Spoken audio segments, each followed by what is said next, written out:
Hello friends, இன்றைக்கி நாம் முட்டைக்கோஸ் பகோடா எப்படி பண்ணுறதுன்னு பார்க்கலாம். நான் ஒரு 2 வெங்காயத்தை ஸ்லைஸாக கட் பண்ணிக்கிறேன்.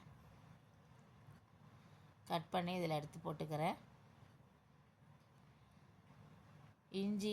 இஞ்சியும் சின்ன சின்னதாக கட் பண்ணி போட்டிருக்கேன். கொஞ்சோண்டு சோம்பு,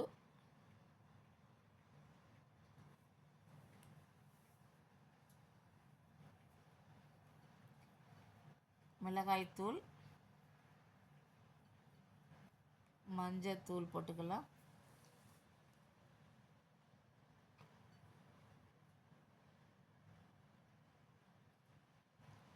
தேவைக்கு ஏற்ப உப்பு. நான் முட்டைக்கோஸு கொஞ்சம் மஞ்சப்பொடி போட்டு கொஞ்சம் லேசாக ஒரு 2 நிமிஷம்தான் வேக வச்சுருக்கேன். அதை வடிகட்டி அதையும் போட்டு இதில் நல்லா மிக்ஸ் பண்ணிக்கலாம். நீங்கள் வேக வைக்காமல் அப்படியே வெறுனை வேணாலும் நீங்கள் போட்டு பண்ணலாம், நல்லாயிருக்கும்.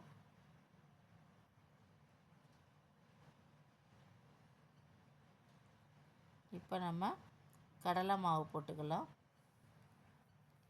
3 டேபிள் ஸ்பூன் கடலை மாவு, 1 டேபிள் ஸ்பூன் அரிசி மாவு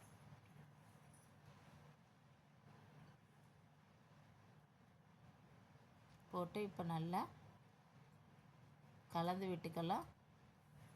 தேவைப்பட்டால் கொஞ்சமாக தண்ணி தெளிச்சுட்டா போதும், நிறைய தண்ணி விட்டுக்க வேண்டாம். இது மாதிரி பசைஞ்சு வச்சுக்கலாம். இப்போ எண்ணெயை நல்லா ஹீட் ஆன உடனே நான் கொஞ்சம் எண்ணெய் இதில் விட்டுருக்கேன், சுட்ட எண்ணெயை. இப்போ கலந்து வச்சுப்போம். எண்ணெய் நல்லா சூடான உடனே கிள்ளி அதில் போட்டுக்கலாம்.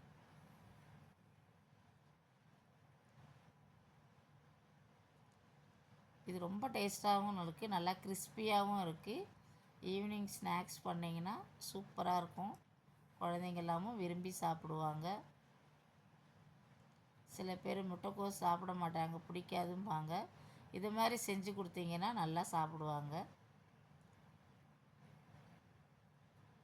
இப்போ நல்லா கலந்து விட்டுப்போம். அப்படி இன்னும் கொஞ்சம் நேரம் இருக்கட்டும். இப்போ கோல்டன் கலராக வந்துடுச்சு. இப்போ எடுத்துடலாம்.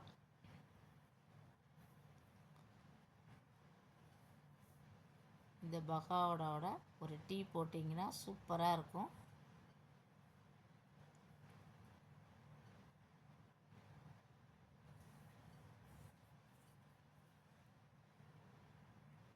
காலிஃப்ளவர் பகோடாவும் டீயும் ரெடி. தேங்க்யூ.